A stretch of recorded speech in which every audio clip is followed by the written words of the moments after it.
नमस्कार। The deep dive में आपका स्वागत है। आज हम एक बहुत ही दिलचस्प होम्योपैथिक रेमेडी की गहराई में उतरेंगे।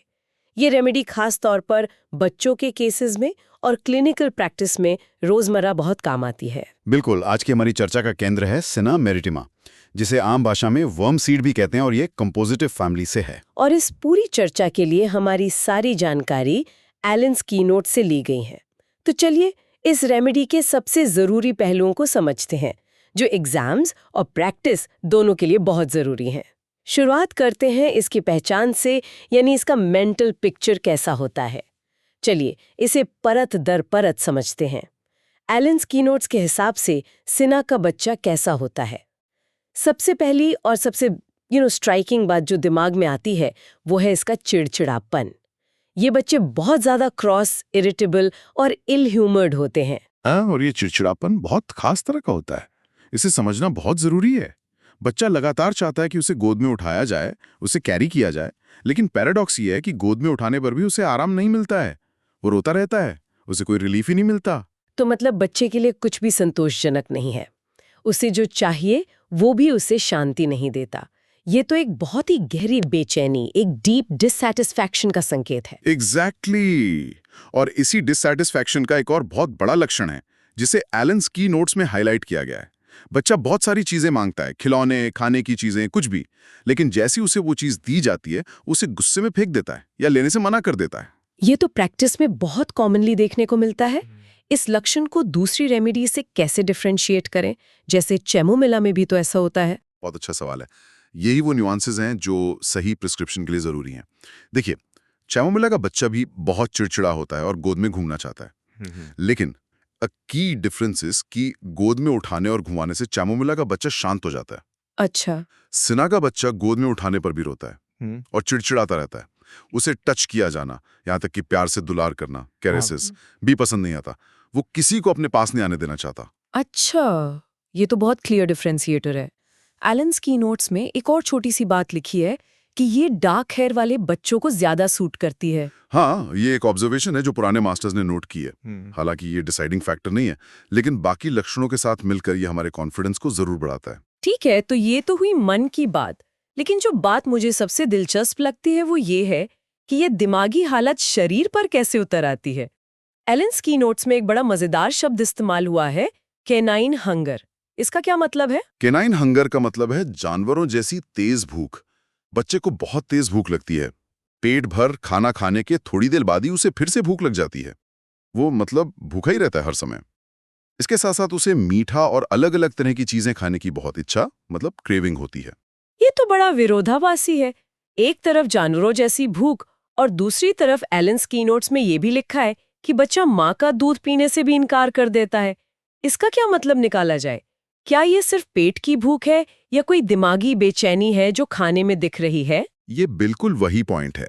ये सिर्फ पेट की भूख नहीं है, ये उसी डीप डिससैटिस्फैक्शन का फिजिकल एक्सप्रेशन है। बच्चे का सिस्टम इतना इरिटेटेड है कि उसे समझ ही नहीं आ रहा कि उसे क्या चाहिए। वो भूख महसूस करता है, पर जो सबसे नेचुरल फूड है, यानी माँ का दूध, उसे भी रिजेक्ट कर देता है। तो ये दिखाता है कि प्रॉब्लम कितनी गहरी है। बिल्कुल। और ये अंदरूनी गड़बड़ी बच्चे के चेहरे पर भी दिखती होगी। एलन्स कीनोट्स चेहरे के बारे में क्या बताता है? ये डायग्नोसिस में बहुत मदद करता है। बिल्कुल। चेहरा पीला, पेल, बीमार सा दिखता है, और दो बहुत खास साइंस हैं। एक, मुंह के चारों ओर एक नीलापन, bluish appearance around the mouth. हाँ, और दूसरा, आंखों के नीचे गहरे काले घेरे, यानी डार्क सर्कल्स। जब भी किसी चिड़चिड़े बच्चे में ये साइंस दिखें तो सीना के बारे में जरूर सोचना चाहिए। और एक बहुत क्लासिक लक्षण है, एक गाल लाल और दूसरा पीला। हाँ, one cheek red, the other pale. ये लक्षण हमें कैमोमिला में भी देखने को मिलता है। अच्छा, फिर से डिफरेंशिएशन जरूरी है। हाँ, बिल्कुल। जैसा हमने पहले बात की, गोद में उठाने पर मिलने वाली रिलीफ से हम दोनों को अलग कर सकते हैं। ये ऑब्जेक्टिव सिम्टम्स जिन्हें हम देख सकते हैं, बच्चों के केस में सोने जैसे कीमती होते हैं, क्योंकि बच्चे बोलकर अपनी तकलीफ नहीं बता सकते। तो हमने देखा कि बच्चा बाहर से कैसा दिख रहा है, चिड़चिड़ा, पीला चेहरा, अजीब भूख। अब सवाल उठता है कि इस पूरे तस्वीर के पीछे की वजह क्या हो सकती है? अक्सर इन सारे लक्षणों की जड़ एक ही जगह मिलती है। और वो है पेट के कीड़े यानी वर्म्स। साइना और वर्म्स का कनेक्शन तो बहुत ही मजबूत माना जाता है। एलन कीनोट्स इसे वर्म्स के लिए एक टॉप रेमेडी मानता है, खासकर एस्कारिड्स। Round worms. हाँ, राउंड वर्म्स के लिए। और जब हम कहते हैं कि वर्म्स की वजह से ये सब हो रहा है, तो इसका मतलब क्या है? देखिए, इसे ऐसे समझिए, ये सिर्फ पेट में कीड़ों की समस्या नहीं है। ये कीड़े बच्चे के पूरे नर्वस सिस्टम को हाईजैक कर लेते हैं। उनकी प्रेजेंस और उनके टॉक्सिन से बच्चे के नर्वस सिस्टम में कांस्टेंट स्टेट ऑफ इरिटेशन बनी रहती है। अच्छा। उसका शरीर एक ऐसे दुश्मन से लड़ रहा है जिसे वो देख नहीं सकता, और ये छटपटाहट, ये गुस्सा, ये दांत पीसना उसी अंदरूनी लड़ाई का बाहरी प्रदर्शन है। वाह, ये तो समझने का एक बिल्कुल नया नजरिया है। तो वो कौन से लक्षण हैं जो सीधे सीधे हाईजैक्ड नर्वस सिस्टम की तरफ इशारा करते हैं? सबसे पहले बच्चे की नींद। एलन कीनोट्स बताता है कि बच्चा जागते हुए बहुत दयनीय तरीके से रोता है, पिटिफुल वीपिंग, और नींद में जब उसका कॉन्शियस कंट्रोल नहीं होता तब ये इरिटेशन और ज्यादा साफ दिखती है। बच्चा नींद में चौंकता है, चीखता है, स्क्रीम्स और डर जाता है। और नींद में दांत पीसना, अ ग्राइंडिंग ऑफ टीथ, ये भी एक बहुत बड़ा लक्षण है ना? हाँ, ये बहुत बड़ा लक्षण है।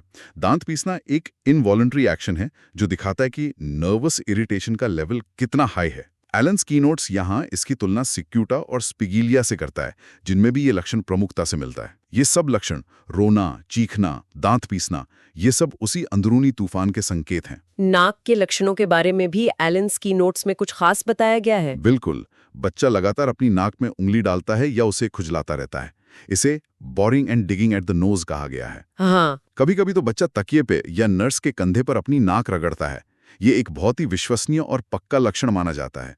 इसे हम हार्ट सिम्टम कह सकते हैं। अगर बाकी पिक्चर मैच हो रहा हो और ये लक्षण मिले तो सिना की प्रोबेबिलिटी बहुत बढ़ जाती है। यहाँ एलन कीनोट्स ने ट्यूक्रियम से तुलना करने को कहा है। हाँ, क्योंकि ट्यूक्रियम भी वर्म्स के लिए, खासकर पिनवर्म्स के लिए एक बहुत महत्वपूर्ण रेमेडी है, और उसमें भी नाक खुजलाने का लक्षण मिलता है। लेकिन सिना का जो पूरा मेंटल और फिजिकल पिक्चर है वो ज्यादा वायलेंट और इरिटेबल होता है ट्यूक्रियम की तुलना में।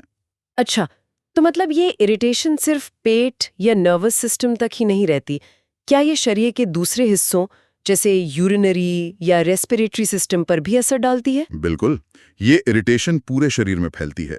जैसे यूरिनरी सिस्टम में एलन कीनोट्स बताता है कि यूरिन पास करते समय धुंधला मतलब टर्बिड होता है, और अगर उसे थोड़ी देर रख दिया जाए तो वो दूधिया, मिल्की और सेमी सॉलिड जैसा हो जाता है।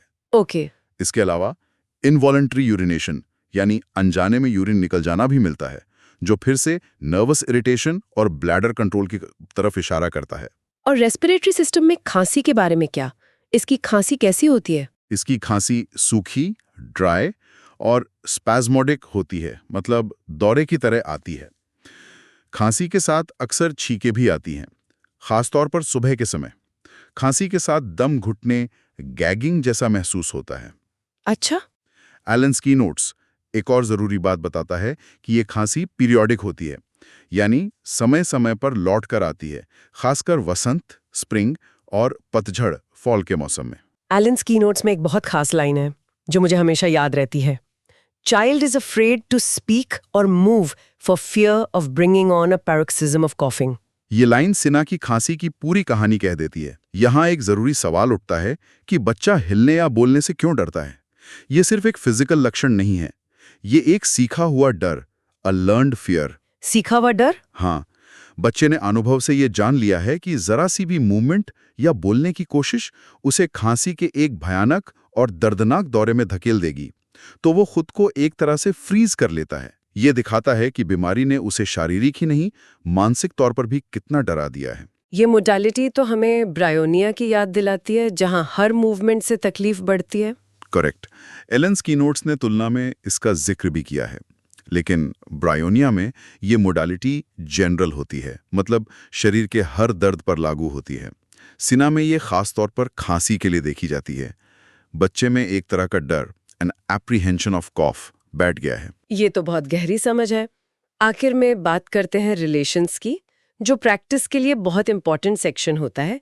एलन कीनोट्स सिना के दूसरी रेमेडीज से संबंध के बारे में क्या बताता है? ये बहुत ही प्रैक्टिकल जानकारी है जो सीधे क्लिनिक में काम आती है। पहला, चिड़चिड़ेपन के लिए एलन इसकी तुलना and C and T bryo, cham, creosote sil और स्टैफ से करने को कहते हैं। इन सब में इरिटेबिलिटी है, लेकिन फर्क समझना जरूरी है। जैसे हमने चामोमिला का फर्क तो समझ लिया, हाँ, स्टाफेस आग्रिया का चिड़चिड़ापन दबे हुए गुस्से या अपमान से आता है, जबकि सेना का चिड़चिड़ापन एक अंदरूनी फिजिकल इरिटेशन से पैदा होता है। यही फ्लेवर का फर्क है। और काली खांसी यानी पर्टसिस में इसका क्या रोल है? यहाँ इसका रोल एक सपोर्टिंग एक्टर जैसा है। जब ड्रोसेरा, जो काली खांसी की एक बड़ी दवा है, उससे तेज और वायलेंट लक्षण ठीक हो जाएं, पर एक सूखी स्पैज्मोटिक खांसी बनी रहे, तब सीना काम करती है। हाँ, तब सेना बहुत अच्छा काम करती है। ये ड्रोसेरा को फॉलो करती है। आवाज बैठने यानी एफोनिया के बारे में भी एक पॉइंट है। हाँ, ये एक इंटरेस्टिंग टिप है।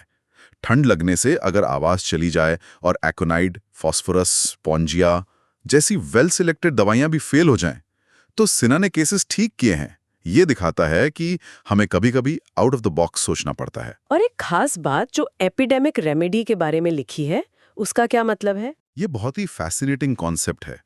कई बार ये बच्चों के लिए एक एपिडेमिक रेमेडी की तरह काम करती है, जब उस एपिडेमिक में बड़ों को दूसरी दवाइयों की जरूरत होती है। मतलब? इसे ऐसे समझिए जैसे कभी-कभी हवा में एक खास तरह की उदासी फैल जाती है और बहुत से लोग एक जैसा महसूस करने लगते हैं।